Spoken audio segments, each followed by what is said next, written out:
Hello friends, welcome to Defence Matrix. तो एक report निकलकर सामने आ रही है तेरस को लेकर और ये अफ्रीका से आ रही है।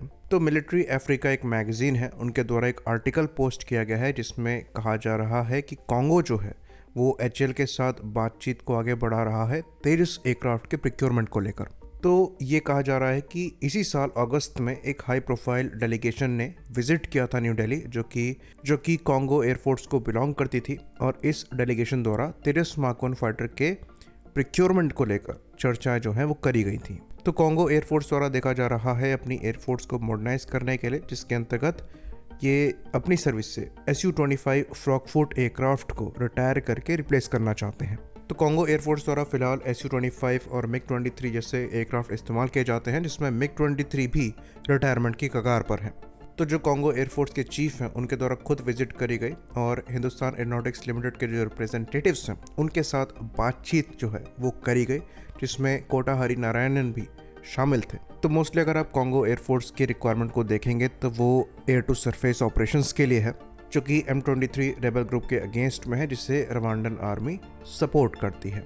तो ये rebel group surface to air missiles भी रखते हैं साथ में। बेसिकली ये मैनपैड्स हैं और इन्होंने कॉन्गो एयरफोर्स के एक SU-25 को शूट डाउन भी किया था। तो इन्हें सोफिस्टिकेटेड प्लेटफॉर्म की रिक्वायरमेंट है जो कि ऊंचा उड़ते हुए अपने पेलोड को प्रिसाइजली गिरा सकता है ताकि मैन पैड के खतरे से दूर रहे। तो यहाँ पर तेरस मार्क 1 को लेकर इंक्वायरी करी गई है।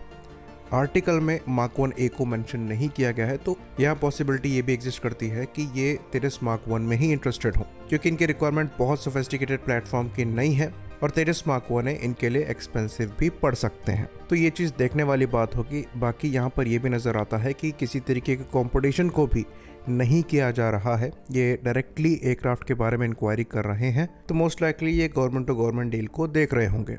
खैर, अभी इसमें जब तक डील साइन नहीं हो जाती है तब तक कुछ कहना सही नहीं होगा, पर इंक्वायरी यहाँ पर करी गई है, इंटरेस्ट यहाँ पर शो किया जा रहा है, ये पता होना ज़रूरी है।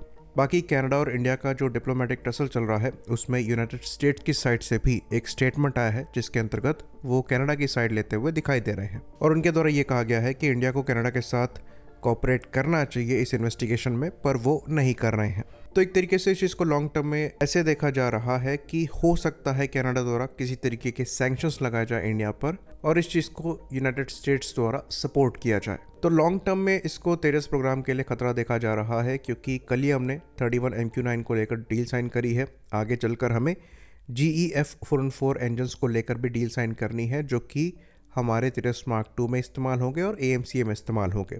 साथ ही साथ अभी तक जो GE F404 इंजन्स हैं जो कि तेरस मार्क 1A के लिए हैं, वो भी अभी डिलीवर होना स्टार्ट नहीं हुए हैं। तो पर्सनली हमारी जितनी जियोपॉलिटिकल समझ है उसके हिसाब से हमें ऐसा लगता है कि यूनाइटेड स्टेट्स द्वारा जो इंडिया के साथ डिफेंस टाइज मजबूत किए जा रहे हैं उसको कमज़ोर नहीं किया जाएगा, और अगर कनाडा द्वारा किसी तरीके के सैंक्शंस लगाए भी जाते हैं तो इसके कम चांसेस नज़र आते हैं कि US उसको फॉलो करे। इवन जो दूसरे 5 आई नेशंस हैं, जिसमें न्यूजीलैंड द्वारा भी एक स्टेटमेंट दिया गया है, उन्होंने इंडिया को मेंशन तक नहीं किया है। यूनाइटेड स्टेट्स को नेचुरली कनाडा की साइड लेनी पड़ती है, लेकिन वहाँ पर भी कैलकुलेटेड ही स्टेटमेंट दिए जा रहे हैं। तो पर्सनली हमें ऐसा नहीं लगता है कि हमें इन इंजन डील्स के बारे में और ड्रोन डील के बारे में ज़्यादा परेशान होने की ज़रूरत है या फिर इसके बारे में ज़्यादा चर्चा करने की ज़रूरत है।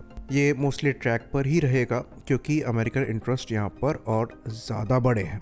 पर उसी समय यहाँ पर रिक्वायरमेंट भी पड़ती है कि हम ऑल्टरनेट ऑप्शंस को ज़रूर देखें, जिसके अंतर्गत एज अ स्टॉप गैप हम रशियन RD-33 इंजन्स को देख सकते हैं।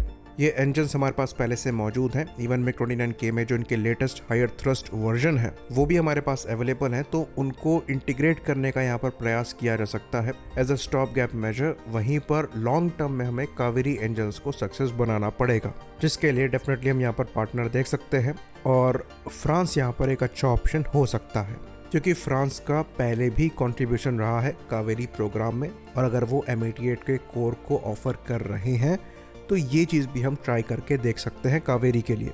बाकी अपने इंडिजिनस डेवलपमेंट को पैरेलल में हम कैरी फॉरवर्ड कर सकते हैं। तो सारे अंडे एक ही बास्केट में रखना ठीक नहीं है। तेरस प्रोग्राम ऑल्दो सैबोटाज नहीं होगा, पर सारी पॉसिबिलिटी कंसिडर करके हमें तैयारी अभी से कर देनी चाहिए ताकि हम ऐसी सिचुएशन में ऑफ गार्ड ना रहें, क्योंकि ये प्रोग्राम हमारे लिए बहुत ही ज़्यादा क्रूशल है और इंडियन एयरफोर्स के पास और कोई ऑल्टरनेटिव ही नहीं है। एयरफोर्स तेजस प्रोग्राम पे काफ़ी ज़्यादा रिलाय कर रही है। आई होप यहाँ पर इन्फॉर्मेशन क्लियर रही हो। इसी बात पर इस वीडियो को हम ख़त्म करेंगे। लाइक करिए, सब्सक्राइब करिए। जय हिंद।